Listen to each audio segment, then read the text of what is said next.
Hello friends, welcome to LK Academy. मैं आकाश मेहता। आज हम डिस्कस करेंगे current affairs July third week के। Let's start with the first news. हमारी पहली न्यूज़ है फ्रेंड्स कि अभी रिसेंटली इसरो के द्वारा सक्सेसफुली लॉन्च किया गया है LVM-3 rocket carrying Chandrayaan-3, right, India's third moon mission. बहुत इंपॉर्टेंट न्यूज़ है, डिटेल में देखते हैं कि अभी रिसेंटली इसरो के द्वारा सक्सेसफुली लॉन्च किया है Chandrayaan-3 spacecraft into the orbit on board launch vehicle mark 3 mission 4 LVM-3 M4 rocket के माध्यम से इसरो के द्वारा सक्सेसफुली लॉन्च किया गया है चंद्रयान-3 स्पेसक्राफ्ट को, राइट।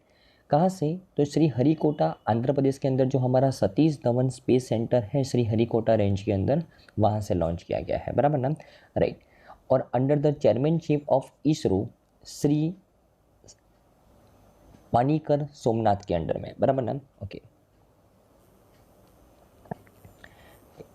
हमारी पहली न्यूज़ है फ्रेंड्स कि अभी रिसेंटली इसरो के द्वारा सक्सेसफुली लॉन्च किया गया है LVM-3 rocket carrying Chandrayaan-3 India's third moon mission, बराबर ना। तो इसरो के द्वारा एक रॉकेट लॉन्च किया गया है। रॉकेट के अंदर चंद्रयान-3 स्पेसक्राफ्ट है। रॉकेट का नाम क्या है? Launch vehicle mark 3 mission 4। Launch vehicle mark 3 mission 4 ये रॉकेट का नाम है।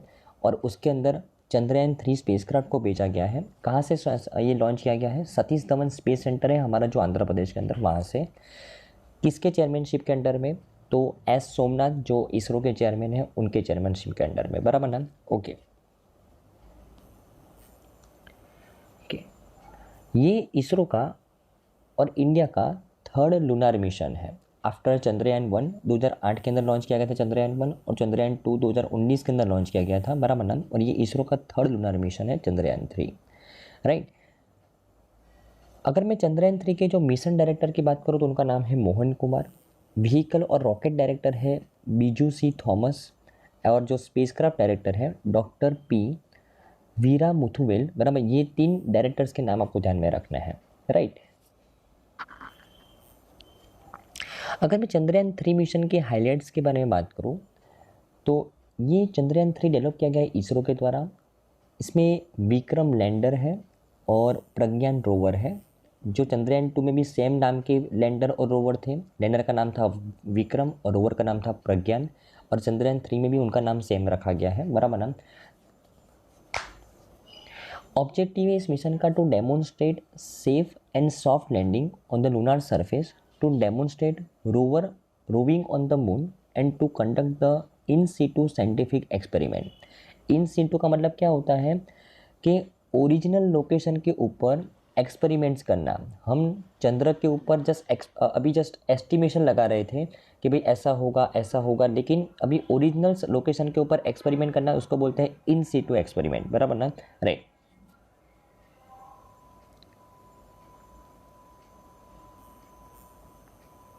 Okay, with a successful landing, अगर इंडिया सक्सेसफुल लैंडिंग करता है मून के सरफेस के ऊपर with the help of Chandrayaan three, India will be the first country to land the spacecraft near the moon's south pole at 70 degree latitude, बराबर ना।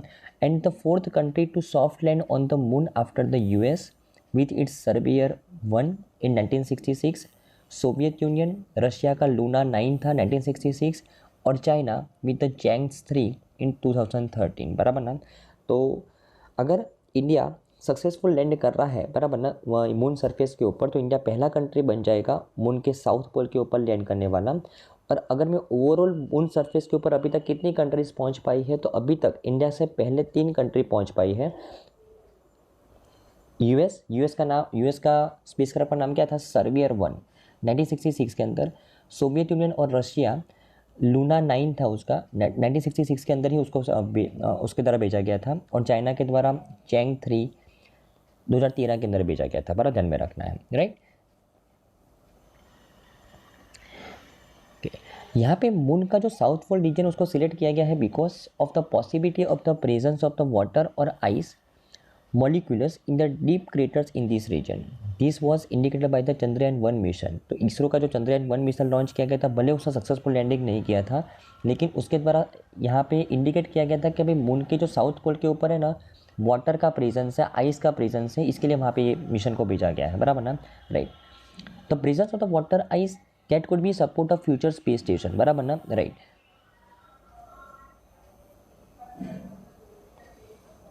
अगर मैं चंद्रयान-3 के आउटले के बारे में बात करूं तो as per the ISRO statements in 2020 it is estimated its cost is around ₹615 crore और 75 मिलियन US डॉलर, बराबर ना.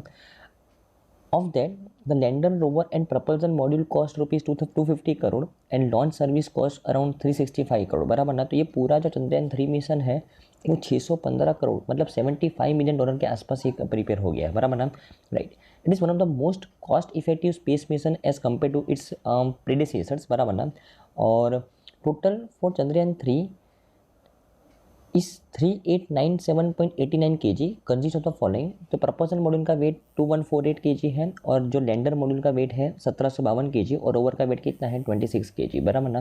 टोटल पूरा मिशन का वेट यहाँ पे चंद्रयान-3 का कितना है, टोटल 3897.89 kg. बेटा ध्यान में रखना है. कितने कॉस्ट में बना है, 615 करोड़, बराबर ना, ओके.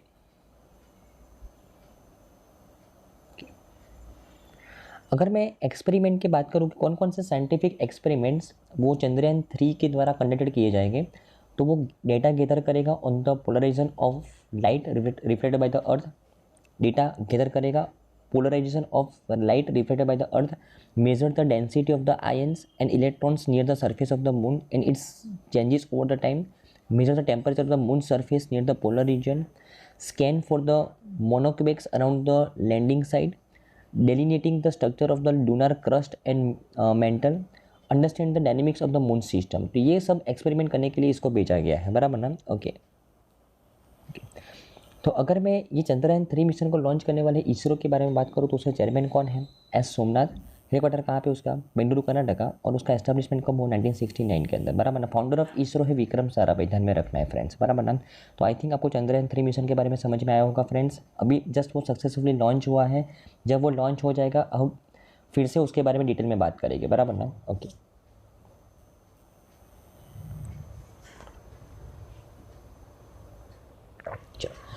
हमारी नेक्स्ट न्यूज़ है फ्रेंड्स कि अभी रिसेंटली 136th एडिशन हुआ था विंबलडन का, बराबर ना, उसके बारे में बात करते हैं, ओके. तो विंबलडन, सबसे पहले एग्जाम पॉइंट ऑफ व्यू से क्वेश्चन, विंबलडन कौन से स्पोर्ट्स का टूर्नामेंट है, टेनिस का. जैसे क्रिकेट में 4 साल में एक बार वर्ल्ड कप होता है ना, उसी तरीके से टेनिस के अंदर 1 साल में 4 मेजर ग्रैंड स्लैम होते हैं. सबसे पहले शुरुआत में होता है ऑस्ट्रेलियन ओपन, सेकंड नंबर पे होता है US ओपन, थर्ड नंबर पे होता है फ्रेंच ओपन और फोर्थ नंबर पे होता है विंबलडन, राइट. तो ये 4 मेजर ग्रैंड स्लैम्स होते हैं जो टेनिस के अंदर 1 साल के अंदर खेले जाते हैं, बराबर ना, राइट. तो अभी हम विंबलडन की बात कर रहे हैं. विंबलडन की हमने जून महीने के अंदर जो करंट अफेयर पढ़ा था तब हमने फ्रेंच ओपन की बात की थी, बराबर ना, राइट. तो ये 136 एडिशन है विंबलडन का, अभी रिसेंटली कंडक्ट हुआ था, उसके बारे में बात करें. और ये विंबलडन चैंपियनशिप कहाँ पे होती है, हर साल लंदन UK के अंदर, बराबर ना, राइट. अगर मैं विंबलडन की बात करूँ फ्रेंड्स, तो Wimbledon was establish in 1877 and organise by the All England Lawn Tennis and Croquet Club and International Tennis Federation. ये दोनों साथ में मिलकर विंबलडन को 1877 से इसको ऑर्गेनाइज कर रहे हैं, right. 2023 championship is the 129th staging of the ladies single championship, 55 in the open era and third grand slam tournament of the year. अगर हम साल की बात करें तो साल का ये थर्ड ग्रैंड स्लैम टूर्नामेंट है. उसके बाद जो लास्ट टूर्नामेंट होगा वो US ओपन होगा, बराबर ना, ओके. उसके अलावा ये 136 मेन सिंगल टूर्नामेंट है, 136 एडिशन मेन सिंगल्स के लिए, लेकिन वुमेन सिंगल्स का अगर आपको पूछा जाए तो 129th एडिशन है, बराबर ना, ओके, राइट, ओके. अगर मैं विंबलडन 2023 के प्राइज मनी की बात करूं तो जेंटलमैन लेडीज सिंगल्स के अंदर 23,50,000 यूरो का प्राइज मनी है। और gentleman's ladies and mix doubles के अंदर 6 लाख। अगर मैं विनर्स की बात करूँ, विनर्स ऑफ द विंबलडन 2023, तो जेंटलमैन सिंगल्स टूर्नामेंट के अंदर कौन जीता, तो कार्लोस अल्कारास, बराबर ना, जो नंबर 1 है मेन सिंगल्स के अंदर, बराबर, उन्होंने इस टूर्नामेंट को जीता है। उन्होंने 7 बार विंबलडन जीत चुके नोवाक जोकोविच, जिनका एटीपी रैंक 2 है, उनको हराया, बराबर ना। तो ध्यान में रखना है, कार्लोस अल्कारास ने विंबलडन को जीता, right. Carlos Alcaraz, it was a second major following his US open title. उनका ये second major grand slam tournament winning था। उसने पहला जो ग्रैंड स्लैम जीता था वो कौन सा जीता था, यूएस ओपन 2022 में जीता था, और ये विंबलडन उसका दूसरा ग्रैंड स्लैम टूर्नामेंट विनिंग है। He become the Wimbledon third youngest main champion, बराबर ना, ध्यान में रखना है। फॉर जोकोविच it was his 9th final eight the Wimbledon and 35th at the measures. अभी तक ये जोकोविच की 9th फाइनल थी विंबलडन के अंदर, उसमें से उन्होंने 7 बार तो जीत चुके हैं विंबलडन, 9 बार फाइनल में है और 7 बार जीत चुके हैं, बराबर ना। और उसके अलावा ये उनकी जो अगर ग्रैंड स्लैम की बात करूँ तो 35th मेजर ग्रैंड स्लैम्स की उनकी फाइनल थी, बराबर ना, राइट। अगर मैं लेडीज सिंगल की बात करूँ तो लेडीज सिंगल में चेक रिपब्लिक की मार्केटा वोंटुसोवा ने ये टूर्नामेंट जीता है, और she become the first unseeded women singles champion at the Wimbledon in the open era after defeating the Ons Jabeur. मतलब यहाँ पे जो ये चेक रिपब्लिक की मार्केटा वोंटुसोवा के द्वारा जो ये विंबलडन जीता गया मेन लेडीज सिंगल के अंदर, बराबर, मतलब पहली बार कोई अनसीडेड खिलाड़ी कि जो जस्ट क्वालिफाई होके आई है इस टूर्नामेंट के अंदर खेलने के लिए, बराबर ना, और उसने चैंपियनशिप को जीता। पहली बार विंबलडन में ऐसा हुआ है ओपन एरा के अंदर। और इसने किसको हराया लास्ट फाइनल में, तो वंस जेबर को हराया, जिसका एटीपी रैंकिंग 6 था, बराबर, जो तुनिशिया से बिलोंग करती थी, बराबर ना, राइट। ओके, अगर मैं मार्केटा वोंडरुसोवा की बात करूँ, this of Vondrousova's first grand slam title, ध्यान में रखना है। She was the second lowest rank player to reach the Wimbledon final. Only Serena Williams in 2018 was lower at 181, बराबर ना, राइट। तो ये सेकेंड लोएस्ट रैंक प्लेयर है जो विंबलडन फाइनल के अंदर पहुंच सकी है, बराबर। सबसे लोएस्ट रैंक सेरेना विलियम्स का था जो 2018 के फाइनल्स में पहुंची थी, जब उसका रैंक था 181, बराबर ना, राइट। ओके, तो आपको जस्ट ये टेबल के द्वारा ये जेंटलमैन सिंगल्स के अंदर कौन जीता, तो कार्लोस अल्कारास, और किसको हराया उसने, नोवाक जोकोविच को हराया। लेडीज सिंगल्स के अंदर कौन जीता, तो मार्केटा वोंडरुसोवा जो चेक रिपब्लिक से बिलोंग करती है, उसने किसको हराया, वंस जेबर को हराया, जो तुनिसिया से बिलोंग करती है, बराबर ना, राइट। ओके, अगर मैं नोवाक जोकोविच की बात करूँ तो उसके रिकॉर्ड्स के बारे में बात करूँ तो नोवाक जोकोविच joins Serena Williams and Roger Federer is the only player in the tennis history to win at least 350 grand slam matches, बराबर ना, राइट। तो सेरेना विलियम्स और रोजर फेडरर जो दो ही मात्र खिलाड़ी थे अभी तक जिन्होंने एटलीस्ट 350 ग्रैंड स्लैम मैचेस जीते हैं, उनको ज्वाइन किया है नोवाक जोकोविच, बराबर ना। Williams has 367 matches and Federer has 369 grand slam tournament grand slam matches उन्होंने जीती है, बराबर ना। उनको ज्वाइन किया है नोवाक जोकोविच ने, बराबर ना।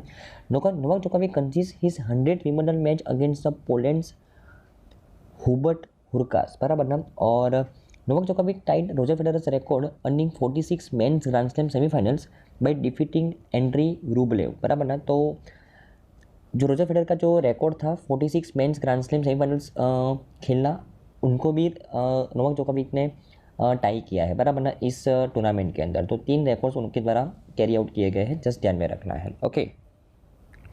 अगर मैं विंबलडन की बात करूँ फ्रेंड्स, तो चेयरमैन है इयान हैविट। 1877 के अंदर इसको फाउंड किया गया, और कौन सा कोर्ट है, ग्रास कोर्ट के ऊपर खेला जाता है, बराबर, ध्यान में रखना है, ओके। हमारे नेक्स्ट न्यूज़ फ्रेंड्स के रिसेंटली नीति आयोग के द्वारा national multi dimensional poverty index launch किया गया है, उसके बारे में बात करते हैं, बराबर ना। बहुत इंपॉर्टेंट न्यूज़ है, ध्यान में रखना है। तो national multi dimensional poverty index, सबसे पहले तो ये नेशनल मल्टी डायमेंशनल पुअर किसको बोलते हैं फ्रेंड्स, तो मल्टी डायमेंशनल पुअर, नॉर्मली हम पुअर किसको बोलते हैं, किसी के पास लेक ऑफ मनी होता है, उसको हम पुअर बोलते हैं। लेकिन मल्टी डायमेंशनल पुअर किसको बोलते हैं, कि जिसके पास लेक ऑफ मनी तो है ही, लेकिन जिसके पास लेक ऑफ एजुकेशन है, जिसके पास लेक ऑफ हेल्थ फैसिलिटी है। तो ये जो 3 फैसिलिटी से जो पर्सन वंचित है, उसको बोलते हैं मल्टी डायमेंशनल पुअर, बराबर ना। तो देश में अलग अलग राज्य के अंदर, अलग अलग केंद्र शासित प्रदेश के अंदर मल्टी डायमेंशनल पुअर कितने हैं, कितने कम हुए हैं, एक पर्टिकुलर समय को नीति आयोग के द्वारा रेफरेंस लिया गया है और ये इंडेक्स को तैयार किया गया है, बराबर ना। उसके बारे में बात करते हैं। तो इंडेक्स का नाम है national multi dimensional poverty index और प्रोग्रेस रिव्यू 2023, नीति आयोग के द्वारा लॉन्च किया गया है। यहाँ पे नीति आयोग के द्वारा जो पीरियड सिलेक्ट किया गया है वो कौन सा पीरियड है, तो उसने 2015-16 को रेफरेंस माना है और 2019-21 को रेफरेंस माना है। Actually NITI Aayog national family health survey भी करता है, राइट। तो नेशनल फैमिली हेल्थ सर्वे जो 4 था उसका टाइम पीरियड कौन सा, 2015-16। नेशनल फैमिली हेल्थ सर्वे जो 5 था उसका टाइम पीरियड कौन सा था, 2019-21। तो ये समय के दौरान मल्टी डायमेंशनल पुअर के अंदर इंडिया ने कितना प्रोग्रेस किया है, कितना रिडक्शन हुआ है number of multi dimensional poor के अंदर, यहाँ पे इस इंडेक्स के द्वारा ये रिपोर्ट लॉन्च किया गया है, बराबर ना, राइट।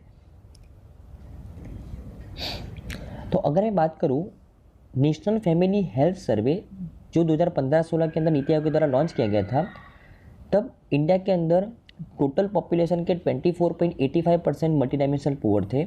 और जब national family health survey number 5 2019-21 के अंदर लॉन्च किया गया, तब इंडिया के अंदर टोटल पॉपुलेशन के मात्र 14.96% मल्टी डायमेंशनल पुअर थे, बराबर, अकॉर्डिंग टू दिस इंडेक्स, बराबर ना, ओके। तो यहाँ पे इस इंडेक्स के अंदर, बराबर ना, नीति आयोग के द्वारा एक पर्टिकुलर व्यक्ति को कौन कौन सी चीज़ों से वंचित रहना पड़ता है, बराबर ना। For example nutrition, child and adult mortality, maternal health, years of the schooling, school attendance, cooking fuel, sanitation, drinking water, electricity, housing, assets and bank accounts. तो ये सभी फैक्टर्स के ऊपर ध्यान में रख के ये multi dimensional poverty index launch किया गया है, बराबर ना। टोटल 36 स्टेट्स और यूनियन टेरिटरीज का यहाँ पे सर्वे किया गया है। 707 एडमिनिस्ट्रेटिव डिस्ट्रिक्ट के अंदर ये सर्वे किया गया है, बराबर ना, राइट, ओके। और इस सर्वे के अंदर मालूम पड़ा है कि ये जो समय है 2015-16 से लेकर 2019-21 के बीच में सबसे ज़्यादा मल्टी डायमेंशनल पुअर कहाँ पे डिक्लाइन हुए हैं, यूपी के अंदर। कितने नंबर से डिक्लाइन हुए हैं, 3.43 करोड़ पीपल कम हुए हैं, रिड्यूस हुए हैं कंपेयर टू 2015-16। कौन से समय के अंदर, 2019-21 के अंदर, बराबर ना, राइट। और फास्टेस्ट रिडक्शन कहाँ पे हो रहा है मल्टी डायमेंशनल पुअर का, तो यूपी, बिहार, मध्य प्रदेश, उड़ीसा और राजस्थान के अंदर, बराबर ना, राइट। और सबसे ज़्यादा मल्टी डायमेंशनल पुअर कौन से राज्य के अंदर है, बिहार में, ध्यान में रखना है, बराबर ना, राइट। नीति आयोग के बारे में बात करूँ, जिसने इस इंडेक्स को प्रिपेयर किया है उसके सीईओ कौन है, BVR सुब्रमण्यन, और हेडक्वार्टर कहाँ पे उसका, न्यू दिल्ली के अंदर, ध्यान में रखना है, बराबर ना, ओके। तो आई थिंक आपको इस न्यूज़ में अच्छे समझ में आया होगा फ्रेंड्स।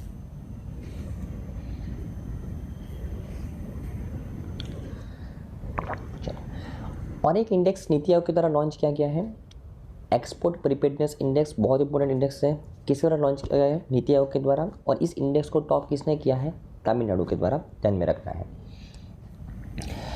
ओके। तो इस इंडेक्स के बारे में बात करते हैं। तो according to the export preparedness index for the states and union territories, the third edition of the NITI Aayog report, Tamil Nadu has top the index with an overall score of 80.89, बराबर ना। तो एक्सपोर्ट प्रिपेयर्डनेस इंडेक्स नाम से पता चलता है कि यहाँ पे एक पर्टिकुलर राज्य और केंद्र शासित प्रदेश के द्वारा एक्सपोर्ट को बढ़ावा देने के लिए कैसी पॉलिसीज़ को इम्प्लीमेंट किया गया है, किस तरीके से वो एक्सपोर्ट्स के ऊपर काम कर रहे हैं, यहाँ पे उनका इवोल्यूशन करके उनको रैंक प्रोवाइड किया जाता है नीति आयोग के द्वारा, बराबर ना, राइट। तो और इस बार जो एक्सपोर्ट प्रिपेयर्डनेस इंडेक्स 2022 का भी लॉन्च किया गया है नीति आयोग के द्वारा, इस इंडेक्स को ओवरऑल कैटेगरी में किसने टॉप किया है, तमिलनाडु के द्वारा टॉप किया है। महाराष्ट्र सेकंड नंबर पे है, कर्नाटका थर्ड नंबर पे है और गुजरात फोर्थ नंबर पे है, ध्यान में रखना है, बराबर ना, राइट, ओके। इस रिपोर्ट के अंदर प्रेजेंट किया गया है एक comprehensive analysis of India's export performance in financial 2022, बराबर ना, राइट। और ये रिपोर्ट को रिलीज किस तरह किया गया है, सुमन बेरी जो नीति आयोग के वाइस चेयरमैन है, बराबर ना, राइट। और इस रिपोर्ट को नीति आयोग के द्वारा प्रिपेयर किया जाता है in consultation with the institute for competitiveness, बराबर ना। तो ये दोनों संस्था साथ में मिलकर इस रिपोर्ट को तैयार करती है, बराबर ना, राइट, ओके। अगर मैं एक्सपोर्ट प्रिपेयर्डनेस इंडेक्स की बात करूँ तो यहाँ पे पर्टिकुलर स्टेट्स और यूनिटीज़ को 4 पिलर्स के ऊपर इवोल्यूट किया जाता है कि भाई वहाँ पे पॉलिसी पिलर कैसा है, वो किस तरीके से पॉलिसी को इम्प्लीमेंट करवा रहा है, एक्सपोर्ट पॉलिसी को, बिजनेस इकोसिस्टम वहाँ पे कैसा है, एक्सपोर्ट इकोसिस्टम कैसा है, एक्सपोर्ट परफॉर्मेंस कैसा है, बराबर, इस पर्टिकुलर स्टेट का। तो ये 4 पिलर्स को ध्यान में रख के उनको रैंक दिया जाता है, बराबर ना, राइट, ओके।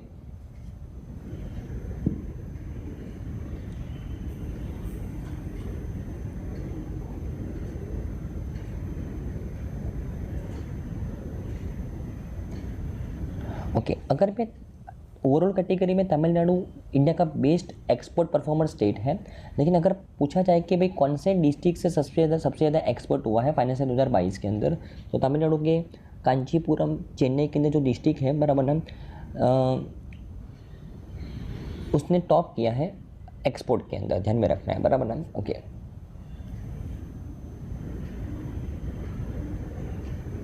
ओके, जैसे ओवरऑल कैटेगरी में तमिलनाडु ने टॉप किया है, उसी तरीके से अगर आपको पूछा जाए लैंडलॉक स्टेट के अंदर किसने टॉप किया है, हरियाणा के द्वारा टॉप किया गया है। लैंडलॉक स्टेट मतलब जो कोस्टल एरिया के ऊपर नहीं है, जिसके आसपास मात्र ज़मीन है, फिर भी उन्होंने एक्सपोर्ट अच्छा किया है, तो वहाँ पे हरियाणा ने टॉप किया है।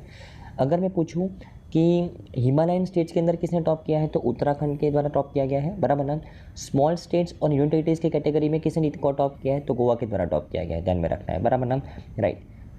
गुजरात का जो जामनगर डिस्ट्रिक्ट है, उसने पूरे देश के अंदर जो डिस्ट्रिक्ट है जहाँ पे सबसे ज़्यादा एक्सपोर्ट हुआ है, तो जामनगर ने टॉप किया है। उसके बाद Surat, Mumbai suburban, Pune, Bharuch, Kanchipuram, Ahmedabad, Gautam Buddh Nagar and Bengaluru urban आता है, बराबर ना, राइट।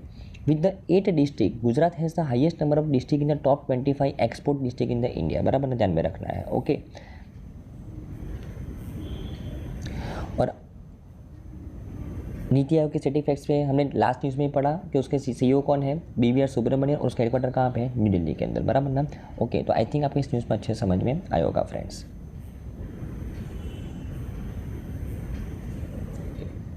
चलो हमारी नेक्स्ट न्यूज़ है फ्रेंड्स कि Henley passport index 3rd consecutive index की न्यूज़ है, बराबर ना। हेल्ले पासपोर्ट इंडेक्स अभी लॉन्च किया गया है, बराबर ना, और उसके बारे में बात करते हैं। तो ये हेल्ले पासपोर्ट इंडेक्स कौन लॉन्च किया, हेल्ले के द्वारा लॉन्च किया गया है, लंदन बेस्ड एक संस्था है, उसके द्वारा लॉन्च किया गया है, बराबर ना, राइट। ये पासपोर्ट इंडेक्स के अंदर वो क्या इवोल्यूशन करती है संस्था कि दुनिया के अंदर पावरफुल पासपोर्ट किसका है।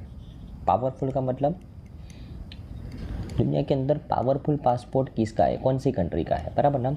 तो पावरफुल पासपोर्ट का मतलब फॉर एग्जांपल आपके पास अगर इंडिया का पासपोर्ट है, तो आप इंडिया के पासपोर्ट के माध्यम से कितनी कंट्रीज़ के अंदर वीज़ा फ्री जा सकते हो, कितनी कंट्रीज़ के अंदर वीज़ा फ्री जा सकते हो, या तो फिर वीज़ा ऑन अराइवल जा सकते हो, बराबर ना।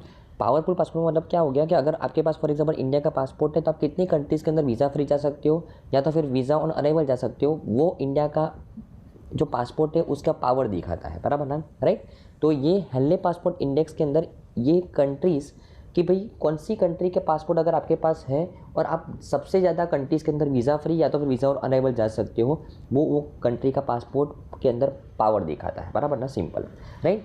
तो ये according to Henley passport index release by the Henley, India का जो रैंक आया है इस इंडेक्स के अंदर में वो 80th रैंक है, बराबर ना, राइट।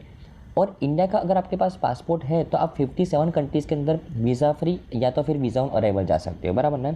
और इस अकॉर्डिंग टू दिस इंडेक्स दुनिया का सबसे मोस्ट पावरफुल पासपोर्ट किसका है, तो सिंगापुर का है। अगर आपके पास सिंगापुर का पासपोर्ट है तो आप 192 कंट्रीज़ के अंदर वीज़ा फ्री जा सकते हो आउट ऑफ 227, ध्यान में रखना है, बराबर ना, okay.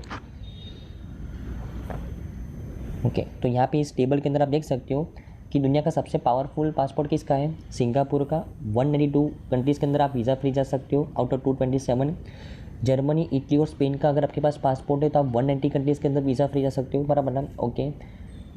Austria, Finland, France, Japan, Luxembourg, south Korea and Sweden के अंदर स्वीडन का अगर आपके पास पासपोर्ट है तो आप 189 कंट्रीज़ के अंदर वीज़ा फ्री जा सकते हो, बराबर ना, राइट,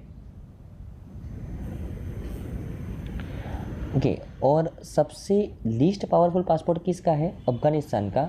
अगर आपके पास उसका पासपोर्ट है तो आप मात्र 27 कंट्रीज़ के अंदर वीज़ा फ्री जा सकते हो, और उसका रैंक कौन सा है, 103rd है, बराबर ना, राइट। अगर मैं इंडिया की बात करूँ तो इंडिया का जो पासपोर्ट है वो इंडिया का रैंक है 80th रैंक है। इंडिया के पासपोर्ट के माध्यम से आप 57 कंट्रीज़ के अंदर वीज़ा फ्री जा सकते हो या तो फिर वीज़ा ऑन अराइवल। और इंडिया का रैंक किसके साथ शेयर होता है? इंडिया, टोगो और सेनेगल, बराबर ध्यान में रखना है। ओके, अगर मैं हेनले पासपोर्ट इंडेक्स के बारे में बात करूँ तो strength of the passport is evaluated on the basis of the total number of the destinations that is holders can travel visa free, बराबर है। जैसे मैंने आपको बात की कि आप कितनी कंट्रीज़ के अंदर वीज़ा फ्री जा सकते हो, वो उसका मेजरमेंट करके वो पासपोर्ट की पावरफुलनेस को चेक किया जाता है, बराबर ना, राइट।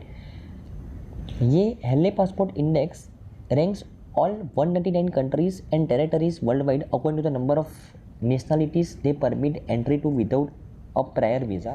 ये हमने बात की हेनले पासपोर्ट इंडेक्स के बारे में, लेकिन अगर मैं हेनले ओपननेस इंडेक्स की अगर बात करूँ तो हेनले ओपननेस इंडेक्स के अंदर 199 कंट्रीज़ को सर्वे किया जाता है world wide according to the number of nationalities they permit entry to without a prior visa, बराबर ना। हेनले ओपननेस इंडेक्स के अंदर क्या किया जाता है? कंट्रीज़ का सर्वे किया जाता है कि भाई वो कितने लोगों को अपनी कंट्रीज़ में घुसने देते हैं विदाउट प्रायर वीज़ा, बराबर ना। वो हेनले ओपननेस इंडेक्स के अंदर वो कंट्रीज़ को रैंक दिया जाता है। और इसके अंदर इंडिया का रैंक कौन सा आया है? 94th आया है। उसने स्कोर कितना किया है? 4। Henley openness index is a reverse calculation of the Henley passport index and is based on the data from the International Air Transport Association, बराबर ना, राइट। तो हेनले पासपोर्ट इंडेक्स का जो भी कैलकुलेशन उसका reverse calculation. Henley passport index का मतलब क्या है कि अगर आपके पास कोई पासपोर्ट है कोई कंट्री का, तो उस पासपोर्ट के माध्यम से आप कितनी कंट्रीज़ के अंदर वीज़ा फ्री जा सकते हो। लेकिन हेनले ओपननेस इंडेक्स का मतलब क्या हो गया कि एक पर्टिकुलर कंट्री कितने लोगों को वीज़ा फ्री आने देती है, बराबर ना, राइट। वो हेनले ओपननेस इंडेक्स के अंदर मेजर किया जाता है, बराबर ना, ओके। तो हेनले की अगर मैं बात करूँ तो यूके बेस्ड संस्था है, लंदन के अंदर उसका हेडक्वार्टर है। उसका सीईओ है डॉक्टर यूरेक स्टीफन और एस्टैब्लिशमेंट कब हुआ उसका? 1997 के अंदर, बराबर ना, ओके।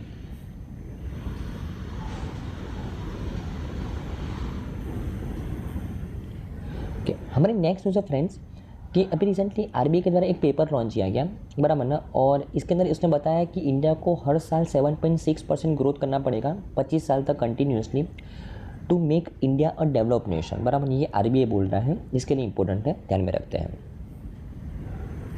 अच्छा, कि अभी रिसेंटली आरबीआई के द्वारा एक पेपर लॉन्च किया गया है, इंडिया @100। इंडिया @100 का मतलब क्या हो गया? इंडिया कब आज़ाद हुआ था? 15 अगस्त 1947 को। तो 15 अगस्त 1947 को इंडिया आज़ाद हुआ था। तो 15 अगस्त 2047 इंडिया के आज़ादी के 100 साल कंप्लीट हो जाएंगे। और अगर तब तक इंडिया को डेवलप नेशन बनना है 2047 तक, तो आरबीआई क्या बोलता है कि इंडिया का जो जीडीपी ग्रोथ है ना वो 7.6% कंपाउंड एनुअल ग्रोथ रेट उसका होना चाहिए। मतलब कंपाउंड एनुअल ग्रोथ रेट का मतलब क्या हो गया कि फॉर एग्जांपल अभी जीडीपी 100 है तो नेक्स्ट ईयर 107.6 होना चाहिए, 7.6% बढ़ना चाहिए। फिर उसके नेक्स्ट ईयर ये 107.6 के अंदर फिर से 7.6% बढ़ना चाहिए। मतलब कंपाउंडेशन होना चाहिए, ऐसा नहीं कि इसके रेफरेंस से हर साल 7.6% बढ़ना चाहिए, बराबर ना, right. Compound annual growth rate हर साल 7.6% होना चाहिए उसके जीडीपी के अंदर। कितने साल तक? 25 साल तक, तब इंडिया डेवलप नेशन बनेगा, ऐसा आरबीआई बोल रहा है, बराबर ना। इसके लिए इंडिया का जो जीडीपी पर कैपिटा जीडीपी का मतलब क्या हो गया कि इंडिया का जो टोटल जीडीपी है अगर मैं उसको टोटल पॉपुलेशन से डिवाइड कर दूं तो जो मिलता है वो मुझे पर कैपिटा जीडीपी मिलता है, जो अभी कितना है $2500। जो 2047 तक अगर आपको डेवलप नेशन बनना है तो कितना होना चाहिए? $22,000 होना चाहिए, 8.8 गुना बढ़ना चाहिए, बराबर। ऐसा आरबीआई बोल रहा है, बराबर ना, ओके।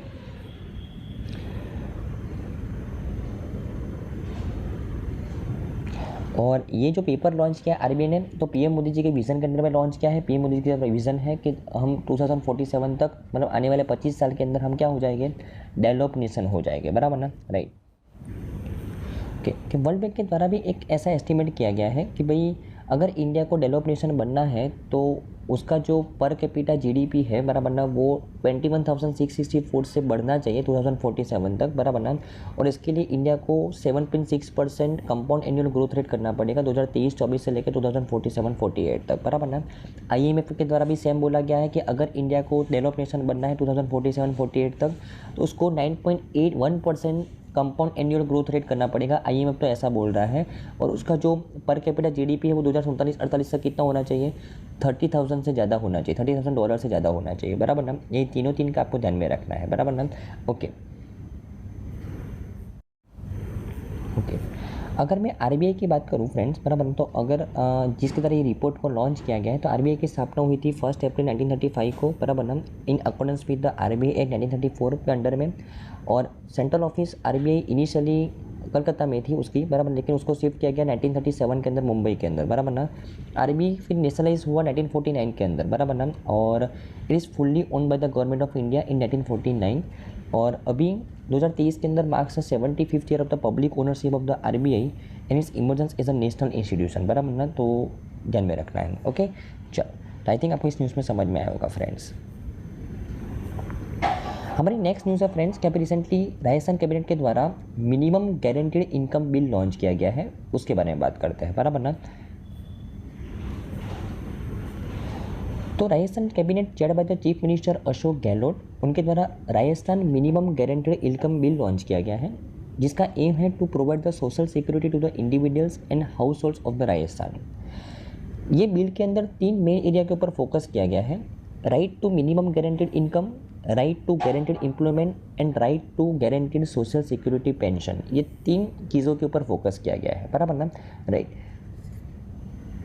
अगर मैं फंडिंग की बात करूं तो government of Rajasthan provides a social security pension to over 90 lakh beneficiaries at an annual expenditure of about ₹9,000 crore, बराबर ना। While the central government is providing 300 crore annually by giving ₹200 to 300 per month to 10 lakh pensions in the Rajasthan, बराबर ना। Okay, Rajasthan government की अगर बात करूँ तो 90 lakh beneficiaries को state government social security pension provide कर रही है, 9,000 करोड़ उसका एनुअल खर्चा है। सेंट्रल गवर्नमेंट वो 300 करोड़ प्रोवाइड कर रही है राजस्थान को, मतलब 200 से 300 रुपया per month to 10 lakh person in the Rajasthan, बराबर ना। ओके, तो इसको और ये कवरेज को और बढ़ाने के लिए स्कीम को लॉन्च किया गया है। Right to minimum guaranteed income की अगर बात करूँ तो Mahatma Gandhi minimum guaranteed income act Yojana will be the name of the scheme as the right to minimum guaranteed income scheme brought under the Mahatma Gandhi minimum guaranteed income act Yojana, बराबर ना। Okay, तो ये जो राजस्थान के द्वारा जो right to minimum guaranteed income launch की गई है, उसके वो कौन सी योजना का पार्ट है? Mahatma Gandhi minimum guaranteed income act Yojana, बराबर ना। Mahatma Gandhi minimum guaranteed income act Yojana scheme states that कि eligible persons will receive a minimum guaranteed income through this scheme either by providing the employment through the Indira Gandhi Urban Employment Guarantee Scheme in urban area और या तो through chief minister rural employment guarantee scheme in rural area, बराबर ना। तो इस scheme के under में जो बेनिफिशरीज हैं उनको एम्प्लॉयमेंट प्रोवाइड की जाएगी, या तो Indira Gandhi urban employment guarantee scheme right in urban area, या तो chief minister rural employment guarantee scheme in rural area. तो इन दोनों में से कोई भी एक स्कीम के अंडर में उनको एम्प्लॉयमेंट प्रोवाइड की जाएगी एलिजिबल पर्सन्स को। कौन सी योजना के अंडर में? Mahatma Gandhi minimum guaranteed income act Yojana के अंडर में, बराबर ना, right. Alternatively an eligible person may be receive the pension if they come under an eligible category of old age और स्पेशली एबल्ड और वीडो और सिंगल वुमेन, बराबर ना। तो अगर वो एक कैटेगरी से बिलोंग करते हैं तो उनको एलिजिबल पर्सन को पेंशन में भी दिया जाएगा, बराबर ना, right. Okay, right to guaranteed employment की अगर बात करूँ तो every adult person residing in the rural area of Rajasthan shall have the right to get guaranteed employment for at least additional 25 days per financial year, बराबर ना, right. तो हर एक adult person को जो रूरल एरिया के अंदर रहता है राजस्थान के अंदर, बराबर ना, तो उनको गारंटीड जॉब मिलनी चाहिए एटलीस्ट एडिशनल 25 डेज पर फाइनेंशियल ईयर। मतलब ये जो मनरेगा स्कीम है उसमें ऑलरेडी जो रूरल एरिया के अंदर जो लोग रहते हैं उनको 100 दिन की गारंटीड जॉब मिलती है, लेकिन इस योजना के अंदर में कितने दिन की गारंटीड जॉब मिलेगी? 125 दिन की, बराबर नाम ध्यान में रखना है। Okay,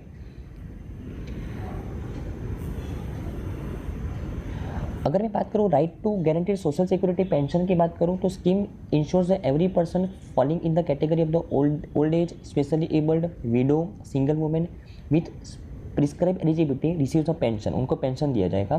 pension includes a automatic increase of the 15% annually on the base rate divide into the 2 instalment of the 5% in the July and 10% in the January of each financial year starting from financial year 24-25। तो जो लोग eligible person है उनको pension भी दिया जाएगा और ये पेंशन का अमाउंट भी हर साल 15% से इंक्रीज होगा, बराबर ना। और the implementation of the scheme is expect to be result in an additional expenditure of 2500 crore per year of the government which may be increase with the time, बराबर ना, ध्यान में रखना है। तो आई थिंक आपको इस न्यूज़ के अंदर से समझ में आएगा, बहुत इंपॉर्टेंट न्यूज़ है, बराबर। जो मनरेगा स्कीम के अंडर में 100 दिन का गारंटेड जॉब प्रोवाइड किया जाता है, यहाँ पे 125 दिन का 25 दिन का एक्स्ट्रा कवर किया जाएगा। उसके अलावा पेंशन भी प्रोवाइड किया जाएगा जो एलिजिबल पर्सन है, बराबर ना, और वो पेंशन का अमाउंट भी 15% हर साल इंक्रीज होगा, बराबर ना। Okay,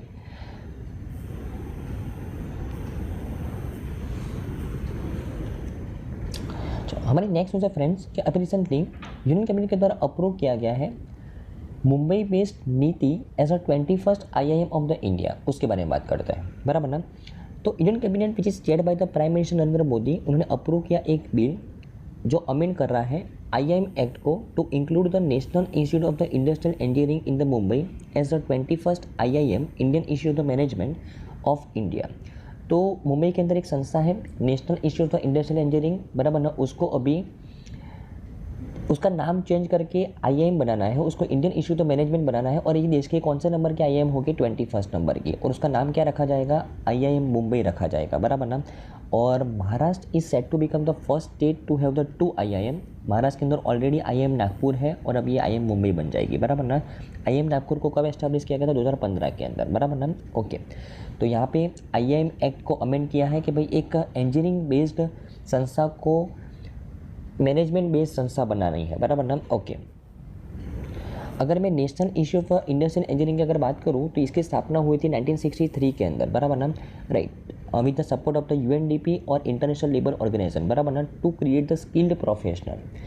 it is function under the union ministry of the education and offers of post graduate courses in the various management and industrial engineering fields.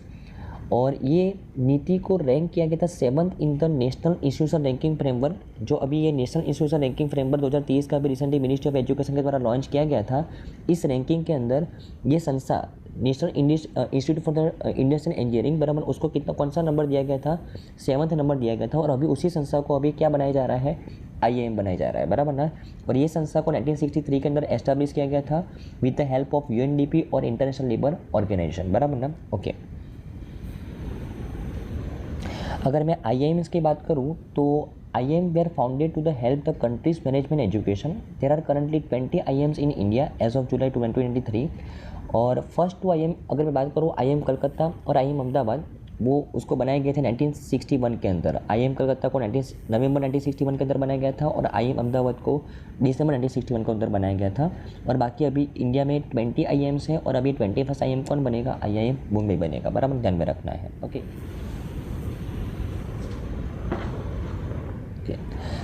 हमारी नेक्स्ट न्यूज़ है फ्रेंड्स कि अभी recently department of promotion of industry और internal trade ने join hands with the Gujarat for the 1 district 1 product programme. Okay, अभी हमारे देश में 1 डिस्ट्रिक्ट 1 प्रोडक्ट प्रोग्राम को इम्प्लीमेंट कौन कर रहा है, तो department for the promotion of industry and internal trade उसको इम्प्लीमेंट कर रहा है। ये डिपार्टमेंट कौन सी मिनिस्ट्री का पार्ट है, ministry of commerce and industry का पार्ट है, बराबर ना, राइट। तो यहाँ पे 1 डिस्ट्रिक्ट 1 प्रोडक्ट प्रोग्राम जो ऑलरेडी देश में इंप्लीमेंट हो चुका है अलग अलग राज्य के अंदर, और ये पहली बार गुजरात के अंदर इंप्लीमेंट हो रहा है। फॉर एग्जांपल आपने नाम सुना होगा पाटन का पटोड़ा, मतलब पटोड़ा का नाम सुनते हो मतलब तभी आपको पाटन की याद आती है कि भाई ये तो पाटन का फेमस है। आसाम की चाय फॉर एग्जाम्पल, बराबर ना, राइट, मतलब अगर आप चाय का नाम सुनते हो तो तुरंत आपको पता चलता है कि भाई ये तो आसाम का फेमस प्रोडक्ट है, बराबर ना। मतलब हर एक प्रोडक्ट को उसके डिस्ट्रिक्ट के नाम से जाना जाए, ऐसा एक मेन मोटिव है ताकि उस डिस्ट्रिक्ट के लोगों का रेवेन्यू बढ़े, उनकी लाइफस्टाइल इंप्रूव हो, बराबर ना। ये 1 district 1 product programme department of promotion of industry और इंटरनल ट्रेड इंप्लीमेंट करवा रहा है, राइट। और देश के अंदर सबसे पहला राज्य जो इस 1 डिस्ट्रिक्ट 1 प्रोडक्ट प्रोग्राम को इंप्लीमेंट करवा रहा था वो कौन सा था, यूपी। 2018 के अंदर इसने इंप्लीमेंट करवाया और अभी रिसेंटली गुजरात ने इस संस्था के साथ हाथ मिलाया है क्योंकि गुजरात को ये प्रोग्राम को इंप्लीमेंट करवाना है, बराबर ना, राइट। और गुजरात ने इसके लिए 68 प्रोडक्ट्स को आइडेंटिफाई भी कर दिया है जो उसके अलग अलग डिस्ट्रिक्ट के नाम से जाने जाएंगे, बराबर ना। ओके, तो इसके लिए वो रिसेंट न्यूज़ में है। तो 1 डिस्ट्रिक्ट 1 प्रोडक्ट प्रोग्राम के बारे में मैंने पहले ही आपको बताया कि is an initiative that is an seen as an transformational step towards the realising the true potential of the district, fuel economic growth and generate the employment and rural entrepreneurship, taking us to the global of आत्मनिर्भर भारत, बराबर ना। तो यहाँ पे आत्मनिर्भर भारत अगर आपको बनना है तो हर एक डिस्ट्रिक्ट को डेवलप करना पड़ेगा, हर एक डिस्ट्रिक्ट के इकोनॉमिक ग्रोथ को डेवलप करना पड़ेगा, सिंपल, बराबर ना। इसके लिए प्रोग्राम को लॉन्च किया गया है। In India, Uttar Pradesh government was the first state of India to launch the concept of the one district one product in 2018, बराबर ना। और अगर मैं गुजरात की बात करूँ तो उसके चीफ मिनिस्टर है भूपेंद्र पटेल, गवर्नर है आचार्य देवव्रत और कैपिटल कहाँ का है, गांधीनगर, बराबर ना। ओके, तो आई थिंक आपको इस न्यूज़ में अच्छे समझ में आया होगा फ्रेंड्स।